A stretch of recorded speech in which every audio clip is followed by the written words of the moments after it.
একটা মানুষ যদি মরে যায় এরকম আমি এরকম একটা মানুষ মরে গেলে আমি তার এরকম মামলা চালানোর আমি চালাতে পারবো।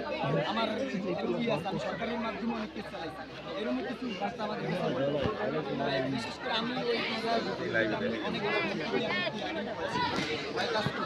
যে আসলে আমার জানের একটা ভয় আছে, সবাই কিছু জানতে পারে। আমি আরো অনেক জায়গায় আমি অনেক